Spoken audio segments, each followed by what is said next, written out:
بسم اللہ الرحمن الرحیم۔ السلام علیکم معزز ناظرین، یہ آج سے تقریباً 10 سال پہلے کی بات ہے جب میں ایک نوجوان تھا۔ اس وقت میں اور میری ساتھیوں کے ساتھ یہ خوفناک اور پر اسرار واقعہ پیش آیا۔ یوں تو میں نے اپنی زندگی میں بے شمار چیزیں دیکھی اور لاتعداد واقعات کا سامنا کیا، لیکن اس واقعے نے ہمیں جھنجھوڑ کر رکھ دیا۔ یہ ان دنوں کی بات ہے جب ہم 5 دوست تفریح کی غرض سے شمالی علاقوں کی سیر کے لیے چترال کے علاقے میں داخل ہوئے تھے۔ جیسا کہ سب جانتے ہیں کہ چترال کی وادیاں اور خوبصورت قدرتی مناظر اس تمام علاقے کے حسین چہرے کا جھومر ہیں۔ ہم اس کی حسین وادیوں اور خوبصورت نظاروں میں کھو کر رہ گئے۔ اس مقصد کے لیے ہم نے ایک جیپ کا انتظام کیا تھا۔ جیپ کا ڈرائیور، جو بہت ملنسار اور پرخلوص شخص کریم خان تھا، اور کیونکہ وہ ہمارا ہم عمر تھا، اس لیے کچھ ہی دنوں میں ہمارا بہت اچھا دوست بن گیا تھا۔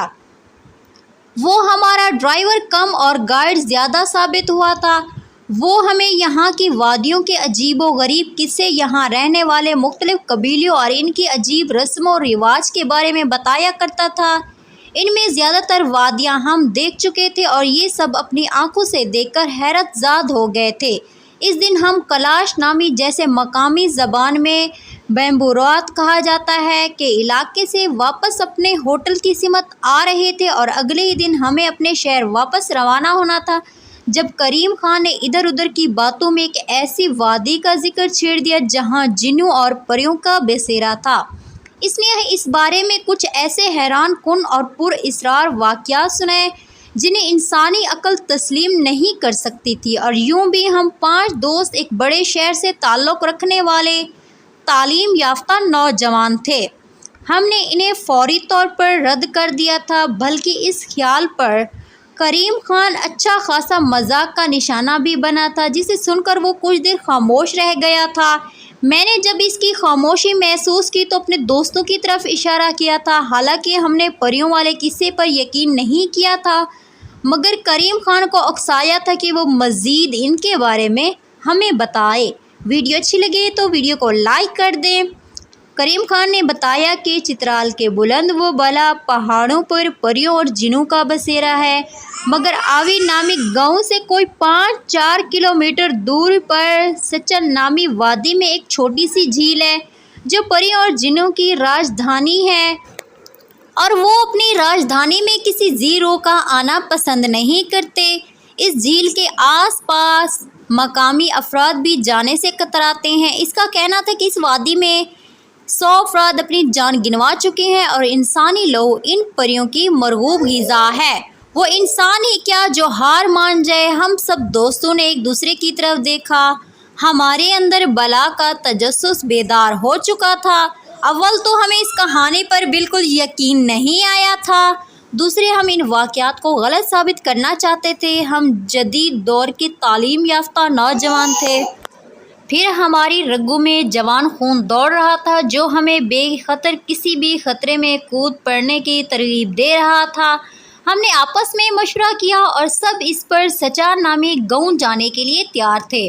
ہم نے جب کریم خان کو اپنے ارادے سے آگاہ کیا تو وہ اچھل پڑا اور زور سے نفی میں سر ہلانے لگا۔ میں آپ لوگوں کو وہاں جانے کا ہرگز مشورہ نہیں دوں گا، مگر جوں وہ وہاں جانے سے انکار کرتا رہا، ہمارا جذبہ تجسس بڑھتا رہا، ہماری ضد بڑھتی جا رہی تھی۔ ہم نے گھر واپسی کا پروگرام ترک کر دیا اور اگلے دن اس پر اسرار وادی میں جانے کا ارادہ کر لیا تھا۔ دیکھو کریم خان، اللہ نہ کرے اگر وہاں کوئی ایسا ویسا حادثہ ہمارے ساتھ ہوتا بھی ہے تو اس کی ذمہ دار تم نہیں ہوگے۔ ہم اپنی خواہش پر وہاں جائیں گے۔ ہمیں یقین ہے یہ قصے کہانیاں انسانی وہم کے علاوہ کچھ نہیں ہیں۔ رضوان نے کہا، اچھا یہ بتاؤ، کسی نے ان پریوں کو اپنی آنکھوں سے دیکھا ہے، ان سے بات کی ہے؟ ہمارے علاقے کی کچھ بزرگ خواتین جنہیں ہم نان گینیان کہتے ہیں، وہ ان پریوں کو دیکھ بھی سکتی ہیں اور ان سے گفتگو بھی کر سکتی ہیں۔ وہ انہیں پھینٹ دیتی ہیں۔ وہ پریاں ان کا کہنا بھی بہت مانتی ہیں۔ یہ ہمارے لیے ایک نیا کردار تھا۔ کیا تم ہمیں ایسی کسی خواتین سے ملوا سکتے ہو؟ میں نے کہا تھا۔ ہاں کیوں نہیں، کریم نے سر ہلاتے ہوئے کہا تھا۔ بس پھر ٹھیک ہے، طے ہو گیا، کل ہم صبح سویرے پرستان جائیں گے۔ کریم نے ایک بار پھر ہمیں باز رکھنے کی کوشش کی تھی مگر ہماری ضد کے آگے ہار مان لی تھی۔ اگلا دن ہمارے لیے ایک ایسا ایڈونچر لے کر آیا تھا جس کا تصور آج بھی رونگٹے کھڑے کر دیتا ہے۔ پرستان وادی تک پہنچنا ہمارے لیے جو شیر لانے کے مترادف ثابت ہوا تھا۔ وہ پورا راستہ انتہائی خوبصورت، پرپیچ مگر نہایت خوفناک اور پراسرار تھا۔ بل کھاتے کچے راستے، ایک طرف ہزاروں فٹ گہری کھائیاں اور اس کھائیوں کی تہہ میں بہتا پرشور دریا، اور دوسری طرف سر اٹھائے بلند و بالا پہاڑ تھے۔ ہم سب نوجوان تھے اور کسی بھی خطرے کا سامنا کرنے کے لیے تیار تھے۔ ہم نے ان سنی سنائی باتوں پر کوئی توجہ نہیں دی تھی اور ہنستے، کہکا لگاتے رواں دواں تھے۔ ہوا یوں کہ جیسے ہی ہماری جیپ نے پرستان نامی وادی کی طرف جانے والی لکڑی کے تختوں سے بنا وہ جھولا پل عبور کیا تو مجھے واضح طور پر محسوس ہوا کہ کوئی غیر مرئی شے ہمارے ساتھ ساتھ سفر کر رہی ہے۔ وہ شے سر تا پا سیادہ لباس میں تھی جو بالوں سے بھرا ہوا تھا۔ یہ کوئی عجیب و غریب خلقت وجود تھا۔ میں اسے اپنا وہم سمجھتا تھا اور یہی خیال کیا کہ شاید وہ کوئی پرندہ ہے، اور میں اور انور کریم خان کے ساتھ اگلی نشست پر بیٹھے تھے جبکہ بلال، رضوان اور جنید پچھلی نشست پر بیٹھے تھے۔ ہماری جیپ وادی کے اس مکان کی طرف رواں دواں تھی جہاں کریم خان کے ایک عزیز کے گھر ہماری رہائش کا انتظام کیا گیا تھا۔ پل عبور کرتے ہی وہی بالوں بھری شے ہماری جیپ کے بہت نزدیک اوپر اڑ رہی تھی جیسے میں نے واضح طور پر دیکھا تھا۔ یہ میری نظروں کا دھوکہ ہرگز نہیں تھا، میری نظریں اس پر جمی ہوئی تھیں۔ میں اسے دیکھتے ہوئے گنگنا سا گیا تھا۔ اس وقت محض ایک ثانیہ کے لیے وہ شے آئی اور وہ ونڈر اسکرین سے ٹکرائی تھی۔ میں نے بے ساخت گردن کھڑکی سے نکال کر باہر دیکھا مگر وہاں کچھ نہیں تھا۔ میں نے انور اور کریم کی سمت دیکھا، ابھی کچھ ونڈ اسکرین سے ٹکرایا تھا۔ ہم لوگوں نے دیکھا؟ میں نے کہا نہیں، ہم نے تو کچھ نہیں دیکھا۔ انور نے حیرت سے کہا، ویڈیو اچھی لگے تو ویڈیو کو لائک کر دیں۔ میں نے گردن موڑ کر اپنے ساتھیوں سے پوچھا جو پچھلی نشست پر بیٹھے تھے مگر کسی نے کچھ نہیں دیکھا تھا۔ کوئی پرندہ ہوگا، کریم خان نے لاپرواہی سے کہا۔ میں نے کھڑکی سے گردن نکال کر ادھر ادھر دیکھا مگر وہاں کچھ نہیں تھا۔ وہ پرندہ نہیں تھا کریم، بلکہ کوئی عجیب سی شے تھی۔ میں خود اسے غور سے دیکھا ہے، میرا ذہن اسے اپنا وہم سمجھنے کے لیے تیار نہیں تھا۔ یہاں آپ کو عجیب الخلات پرندے ملیں گے جو آپ نے کسی اور علاقے میں نہیں دیکھے ہوں گے۔ بہرحال اونچے نیچے دشوار گزرے راستوں سے ہوتے ہوئے بالآخر ہم اپنی منزل پر پہنچ گئے تھے جہاں ہمارا استقبال ہمارے میزبانوں نے بڑی گرم جوشی سے کیا تھا۔ یہ رہائش گاہ جہاں ہمارے بڑے ٹھہرنے کا انتظام کیا گیا تھا مضبوط لکڑی پتھروں کی مدد سے بنائی گئی ایک مضبوط عمارت تھی۔ ہم سب دن بھر کے تھکے ہوئے تھے، اس لیے رات ایک پرتکلف کھانا کھا کر اور کچھ دیر ادھر ادھر کی گپ شپ کر کے ہم اپنے کمبلوں میں گھس کر سونے کے لیے لیٹ گئے تھے۔ وادی کی سیر ہم نے دوسرے دن اٹھ کر رکھی تھی کیونکہ یہ علاقہ سطح سمندر سے ہزاروں فٹ بلند ہے، اس لیے یہاں موسم سرد رہتا ہے اور خاص طور پر راتیں تو بہت سرد ہوتی ہیں۔ یہ ایسی سرد رات تھی اور کمرے میں چاند کی مدھم روشنی پھیلی ہوئی تھی جو کھڑکی کے راستے چھن کر آ رہی تھی۔ ماحول بڑا خوابناک سا تھا۔ میں نے عادت کے مطابق آیت الکرسی پڑھ کر ارد گرد پھونک ماری اور سونے کے لیے آنکھیں موند لی تھی۔ وہ رات کا نہ جانے کون سا پہر تھا جب اچانک کسی نامانوس سی آواز سے میری آنکھ کھل گئی تھی۔ میں نیند کا بہت کچا ہوں، معمولی سی آواز سے ہی میری نیند ٹوٹ جاتی ہے۔ بہرحال اس وقت بھی ایسا ہی ہوا تھا۔ میں نے دیکھا کوئی وجود کھڑکی کے شیشے سے چمٹا کمرے کے اندر جھانک رہا ہے۔ میں کچھ دیر لیٹا اسے دیکھتا رہا پھر اٹھ کر بیٹھ گیا۔ وہ کوئی عجیب مخلوقات انسانی وجود تھا، مگر وہ انسان نہیں تھا۔ اس کے جسم پر بال تھے، اس کا چہرہ انتہائی بھیکناک تھا۔ چہرہ کیا تھا، بالوں سے بھرا کوئی گچھا تھا۔ آنکھوں کے نام پر دو گڑھے تھے، ناک کی جگہ سونٹ جیسی کوئی شے تھی، ہونٹ موٹے موٹے اور کان بڑے بڑے تھے۔ میری اس وقت کھگی بند ہو گئی تھی، میں چیخنا چاہتا تھا مگر حلق سے کوئی آواز نہیں نکل رہی تھی۔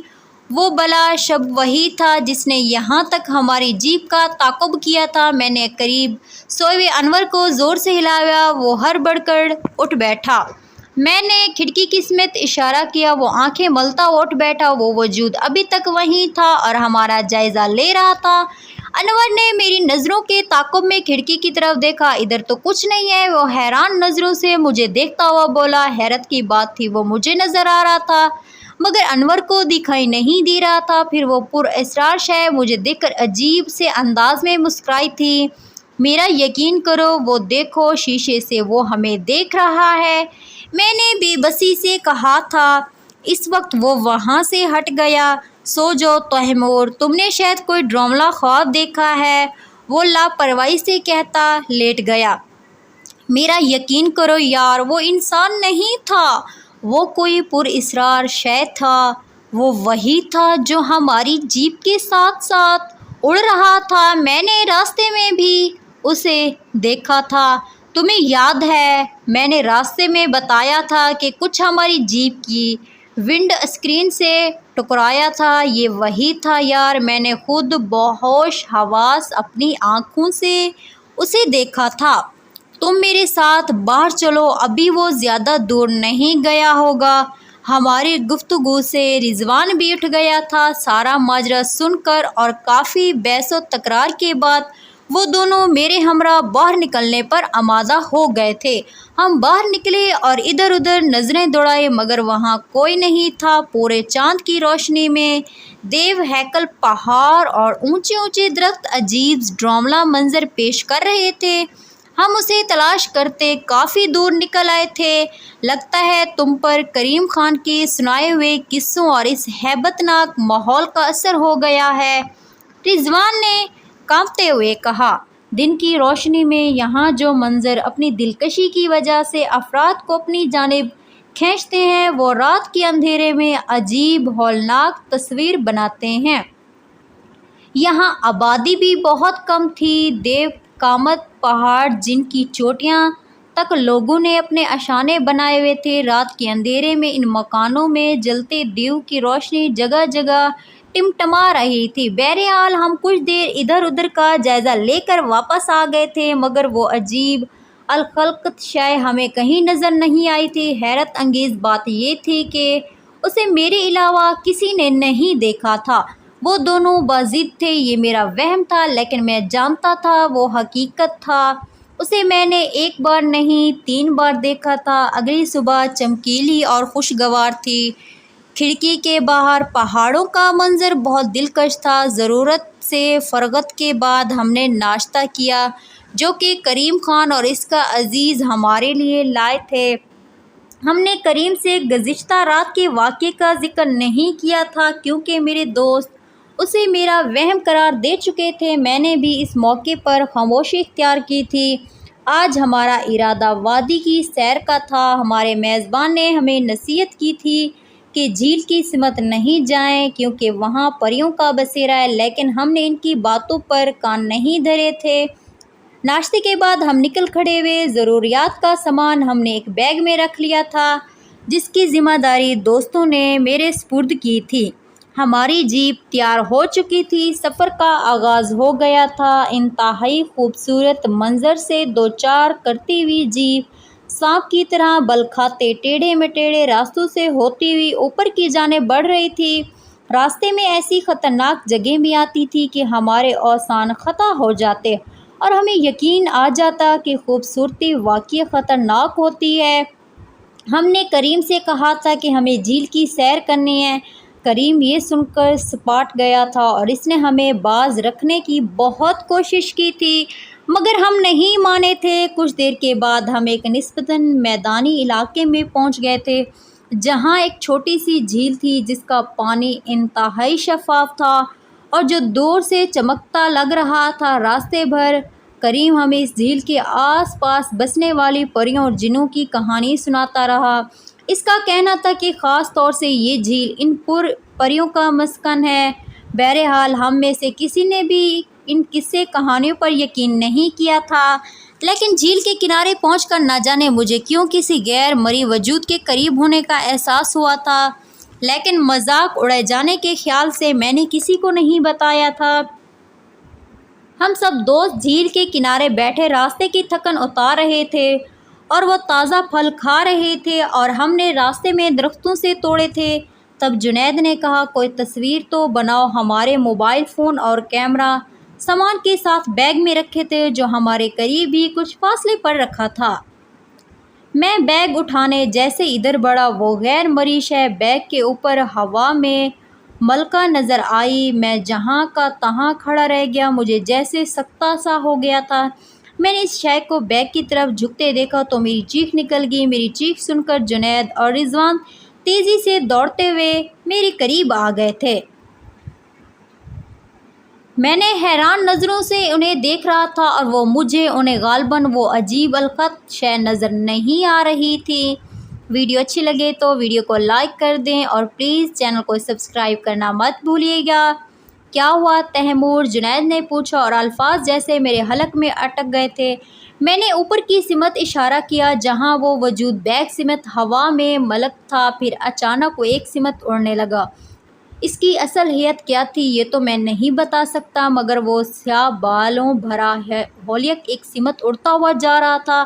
پھر پتہ نہیں کیا ہوا، میں نے بلا ارادہ اس وجود کے پیچھے دوڑ لگا دی۔ میں اس ناہموار راستے پر بستہ بھرا تیز رفتاری کے ساتھ دوڑ رہا تھا جدھر وہ جا رہا تھا۔ میرے دوستوں نے میرے بیچ چیخنا چلانا شروع کر دیا، مگر میں نے مڑ کر انہیں نہیں دیکھا۔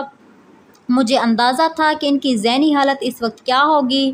وہ میرے اس طرح اچانک دوڑنے پر انتہائی پریشان ہو گئے تھے۔ مجھے اپنے پیچھے ان کی آوازیں آ رہی تھیں جو مجھے رکنے کے لیے کہہ رہے تھے، پھر انہوں نے بھی میرے پیچھے دوڑنا شروع کر دیا۔ وہ وجود مجھے مسلسل نظر آ رہا تھا۔ میں رکتا تو وہ بھی رک جاتا اور مڑ کر مجھے دیکھتا، جیسے کہ وہ چاہتا ہے کہ میں اس کے پیچھے آؤں۔ میں نے اس کی سمت کا اندازہ کر لیا تھا اور اس کی سمت جا رہا تھا۔ اس علاقے کے بارے میں میری معلومات صفر تھی، میں بس اس کے پیچھے ایک طرف دوڑا جا رہا تھا۔ میری سانسوں اس وقت دھن کی طرف چل رہی تھی اور میں تھک چکا تھا، مگر میں نے پکا ارادہ کر لیا تھا کہ آج میں اسے نہیں چھوڑوں گا، کیونکہ وہ ابھی تک میری نظروں سے اوجھل نہیں ہوا تھا۔ میں اپنے ارادے کا پکا تھا۔ آج میں اس لمحے کے بارے میں سوچتا ہوں تو مجھے احساس ہوتا ہے میں نے کتنی بڑی غلطی کی تھی اور ایک کتنی بڑی افادیت کو دعوت دی تھی۔ میرے دوست میرے پیچھے دوڑ رہے تھے، وہ حق دوستی ادا کر رہے تھے، میرا اور ان کے درمیان فاصلہ کم ہوتا جا رہا تھا۔ جھیل کہیں دور پیچھے رہ گئی تھی اور میں ایک انجانے راستے کی طرف بڑھ رہا تھا۔ میں بری طرح تھک چکا تھا اور میری رفتار بھی قدرے کم ہو گئی تھی، مگر میں رکا نہیں تھا۔ آس پاس گھنا جنگل شروع ہو گیا تھا، درخت اور خوددار جھاڑیاں اور دشوار راستے کی رکاوٹیں بھی میرے ارادے کی راہ میں حائل نہیں ہو رہی تھی۔ شاید اس وقت میرے اوپر کوئی جنون سوار تھا۔ وہ ہولیا رکتا اور مڑ کر عجیب انداز سے مسکراتا جیسے مجھے چیلنج کر رہا ہو۔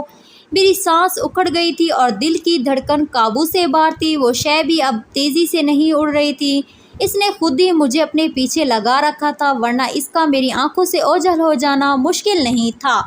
میرے دوست اب میرے خاصے قریب پہنچ چکے تھے۔ اس وقت میرا پاؤں پھسلا اور میں دور تک نشیب میں لڑکھاتا چلا گیا، پھر شاید میں کسی بڑے پتھر سے ٹکرا کر رکا تھا۔